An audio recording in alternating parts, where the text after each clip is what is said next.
batinnya guru itu apa? Maksiat batinnya guru, merasa alim.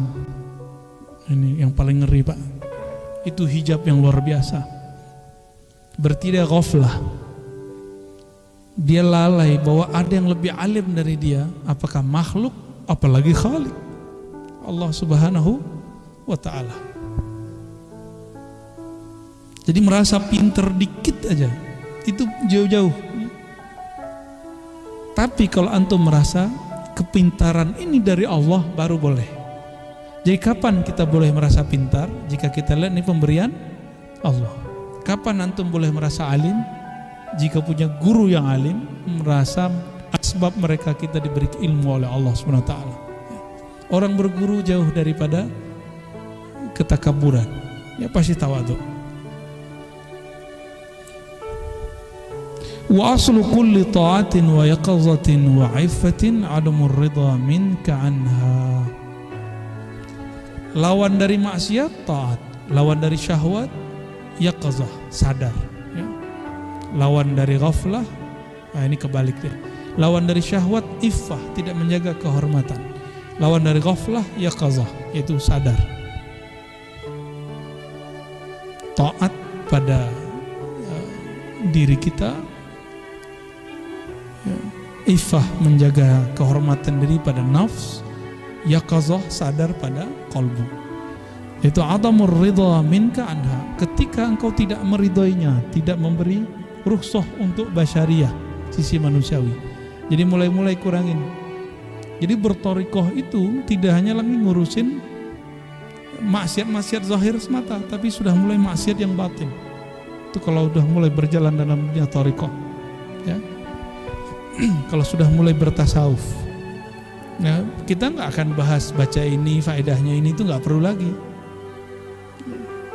Baca gimana caranya supaya rezeki saya lancar. Nah, udah nggak mikirin gitu. Antum cukup berusaha, ikutin ilmunya, ambil asbabnya. Jangan curhat begituan sama guru. Sebaiknya nggak usah. Kenapa? Curhat begitu itu akan mengurangi nanti rasa hormat kepada gurunya. Kenapa? Nanti kalau antum habis curhat tapi nggak ada efeknya pada usahanya, dia mikir kayaknya guruku kurang sakti deh. Gitu. Hati-hati ya. Ya. Cuma kalau minta doa boleh, minta doa aja, doain sukses itu cukup. Jangan spesifik. Ya. Tenang aja. Kalau antum punya kerja, punya usaha, ambil tugas usahanya, serahkan hasilnya kepada Allah, ya. Tentunya ngambilnya dengan bijak. Jadi orang-orang yang hebat di dunia itu orang bijak, bukan orang yang serabutan. Ya, kan ada orang yang penting kerja, yang penting lama di kantor, gaji nggak jelas. Kan ada juga yang begitu. Nggak begitu. Wali antas haba jahilan la yardu an nafsihi. Khairul laka min an tashaba aliman yardu an nafsihi.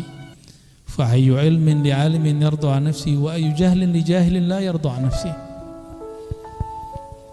Engkau berguru berkawan dengan orang yang jahil, kata orang dia nggak sekolah, nggak nyantri, bukan kiai, bukan habib, ya. Tapi la yardu an nafsihi, dia tidak ridho dengan nafsunya, dengan dirinya. Khairul laka, maksudnya dia tidak mengikuti hawa nafsunya. Khairul laka min antashaba aliman. Itu lebih baik daripada engkau berguru, bermajlis dengan orang alim tapi mengikuti hawa nafsunya. Senangnya nafsu ngapain? Kalau ada orang alim sono, dia omongin aib orang alim itu senangnya nafsu. Nah, majelis begitu, kata beliau, kamu berguru kepada orang jahil di sudut kampung sana lebih baik daripada engkau berguru kepada dia, walaupun dia bergelar, berlakop, berderjat di depan mata umat misalnya. Tapi kalau omongannya begitu, la yanfa. Engkau punya guru orang yang dianggap tidak alim, tidak intelektual, tidak bergelar, tidak doktor, tidak LC, tidak MA, tidak kiai, itu lebih baik. Syaratnya satu, dia tidak mengikuti. Nah, punya guru biasa-biasa aja nggak apa-apa, ya. Kenapa? Fa ayu ilmin li alimin yardu an nafsi. Masih disebut alim nggak orang yang suka mengikuti hawa nafsunya? Kiai cari popularitas itu ngikutin hawa nafsu. Kiai emosional mulu, itu hawa nafsu. Murid kalau marah-marah, guru kalau marah-marah, muridnya gimana? Sama. Nanti coba lihat aja. Guru nih suka marah-marah, muridnya marah-marah kerjanya. Gurunya suka zikir, muridnya suka zikir. Gurunya suka ngaji, muridnya nanti suka ngaji. Begitulah terus. Karena guru itu orang tua, dicontoh oleh muridnya. Jadi berhati-hati cari guru, ya. Wa ayu jahlin li jahilin.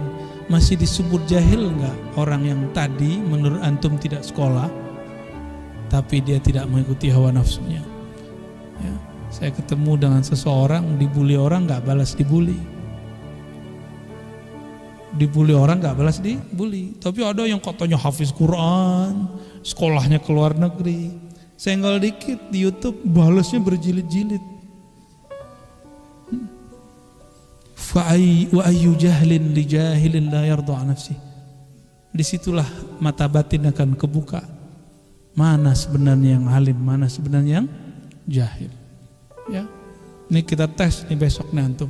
Disenggol orang, dimaki orang, dibully orang, di-unlike orang, emosinya, ya, nggak boleh emosi. Kalau ngaji hikam emosi, berarti ngaji hikamnya harus lebih banyak, bukan berhenti ngaji hikam. Kan ada yang kiai ngajar hikam marah-marah, ente masih marah-marah, masih begini. Dia ngelarang orang marah, tapi dia marah-marah. Masih marah-marah, ngaji hikam, berhenti ente ngaji hikam. Seharusnya kiai yang berhenti ngaji hikam, ya. Allahumma sholli ala Sayyidina Muhammad. Jam berapa kita selesai? Boleh ada pertanyaan? Jam 9. Oke. 1 ya. Oke. Fadhol. Silakan Bapak Ibu yang ada pertanyaan atau share, kami persilakan. Angkat tangan aja. Oh, ada ibu-ibu ya. Pak, kasih ibu-ibu. To the point aja Bu ya. Tidak ada pembukaan. Langsung to the point pertanyaan. Terima kasih. Assalamualaikum Buya. Saya kedua kali nanya ke Buya. Mudah-mudahan Buya tidak bosan. Buya, kadang-kadang kita mengikuti mahalul qiyam atau kita dengar selawat atau kita berselawat, itu kadang-kadang kita nangis, kadang-kadang merinding, tapi kadang-kadang tidak. Itu bagaimana tuh Buya? Mohon pencerahannya. Terima kasih. Oke. Ya, Ibu cari nangis Bu. Nonton sinetron aja.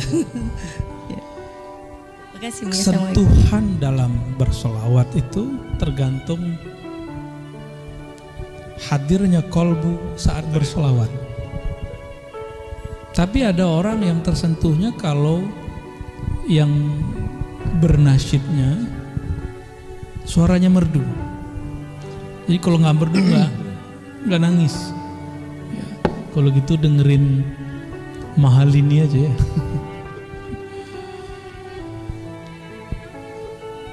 Nah, gimana caranya? Kenali yang kita sholawati, maka rasanya stabil. Rasanya stabil.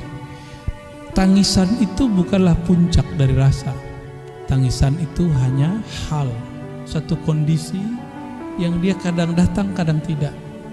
Yang mesti sabit, tepat di kolbu, nggak berubah itu cintanya. Itu nggak boleh berubah. Nangisnya boleh enggak?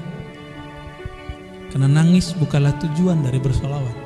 Yang dituju dalam bersolawat adalah mencintai Rasulullah SAW.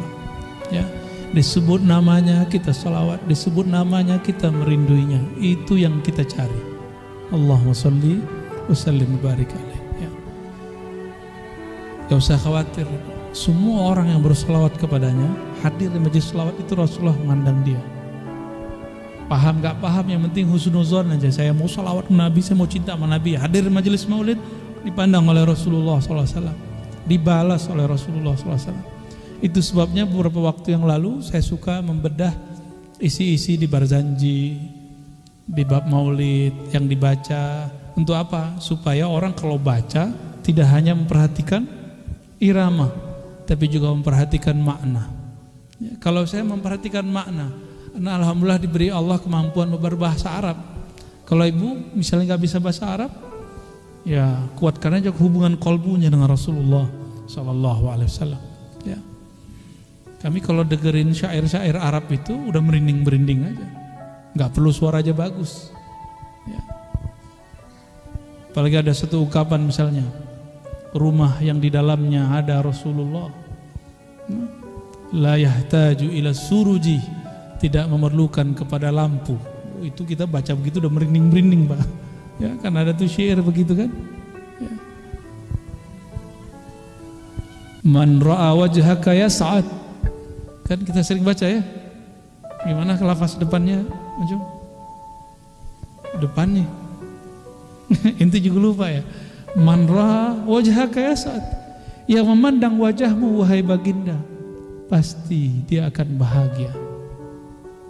Abu Jahal tidak pernah memandang wajah Rasulullah, yang dipandang selalu Muhammad bin Abdullah. Dia masih misah-misahin Muhammad bin Abdullah, Muhammad Rasulullah, maka la yas'ad. Dia nggak pernah bahagia. Ya. Maka kalau kita baca tentang Nabi, jangan hanya hukum pembacaan kita dengan bab kemanusiaan. Itu sama dengan orientalis. Orientalis itu nulis tentang Nabi Muhammad banyak, tapi dalam bab sisi manusiawi, bukan sisi kenabiannya, kerasulannya. Ya, jadi layak saat tidak bahagia. Maka di situ ada satu rahasia bahwa as-sa'adatu fi ru'yati wajhil Mustafa sallallahu alaihi wasallam. Kebahagiaan itu ketika memandang wajah Nabi Muhammad sallallahu alaihi wasallam.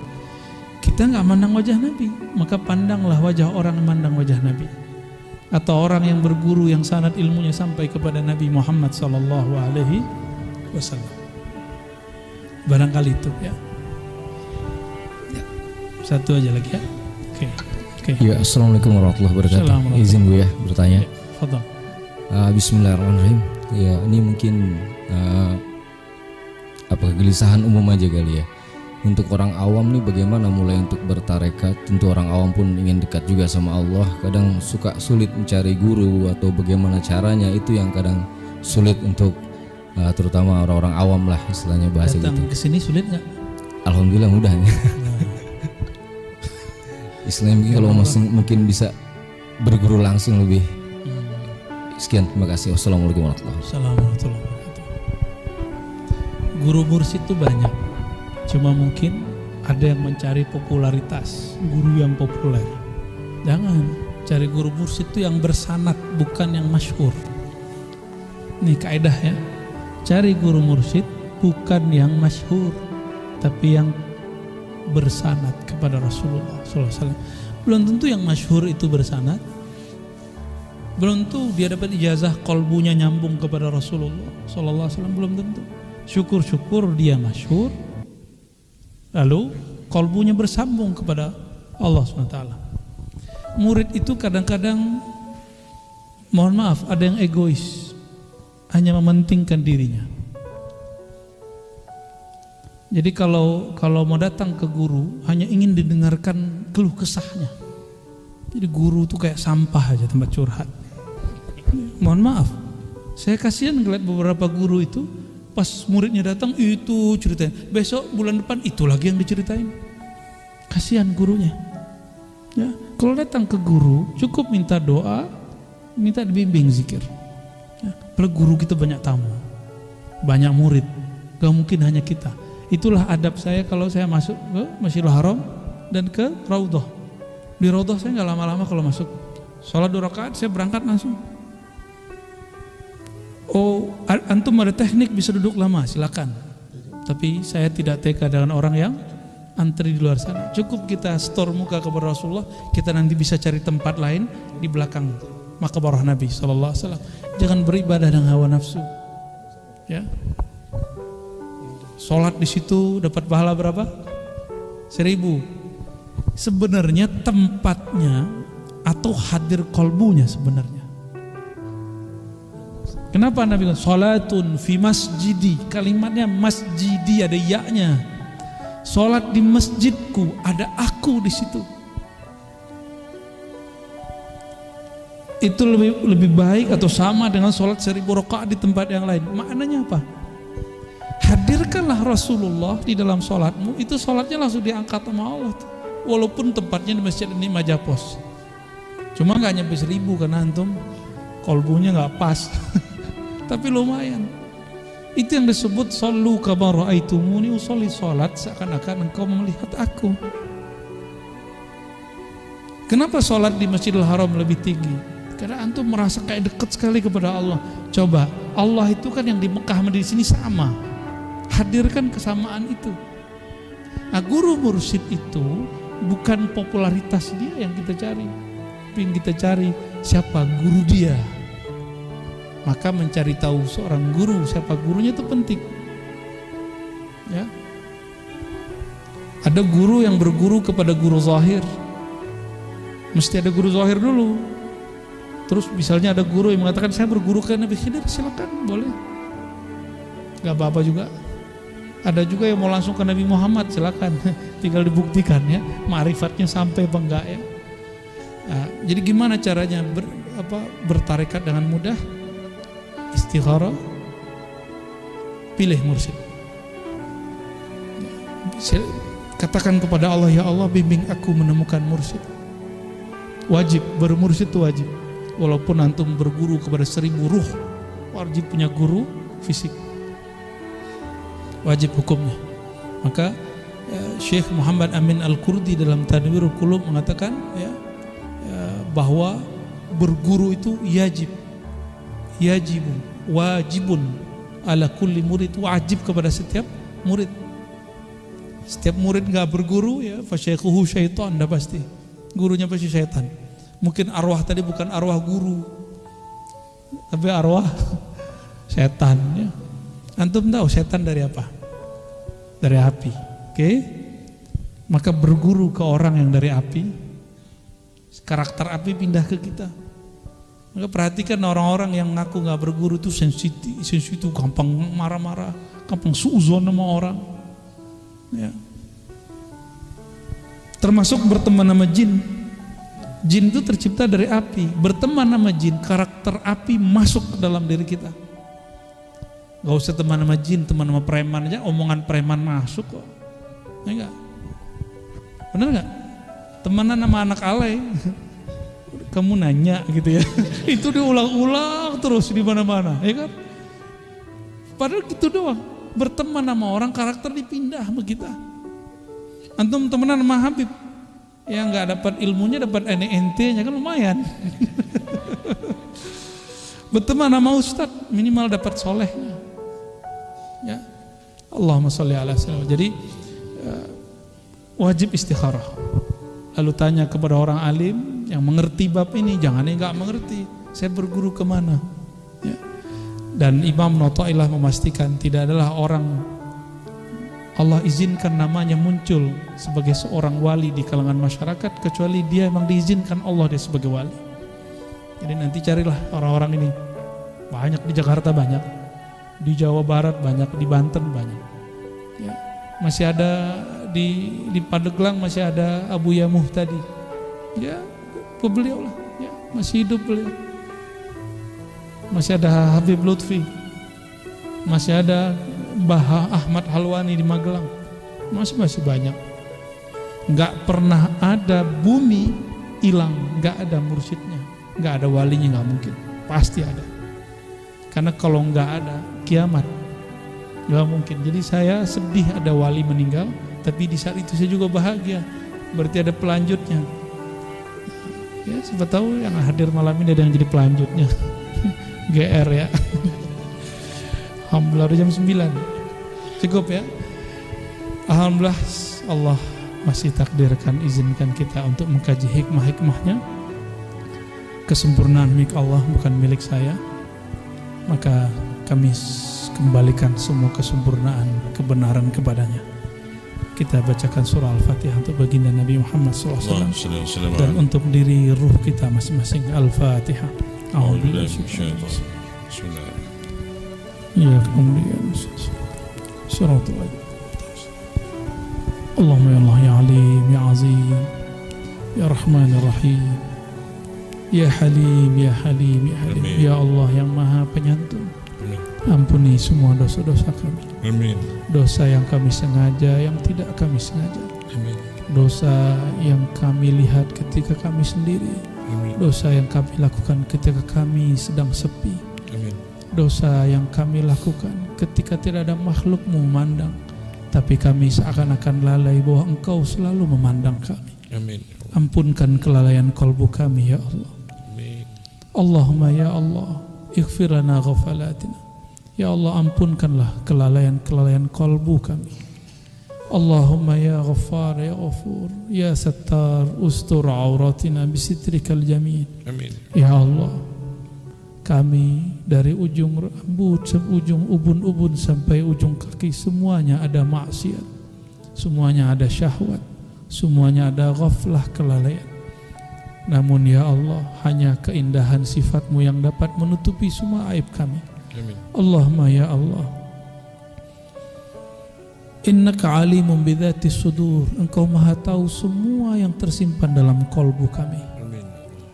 Faghfir lana, ampuni dosa-dosa kami, apa yang tersimpan di dalam hati dan dada kami. Amin.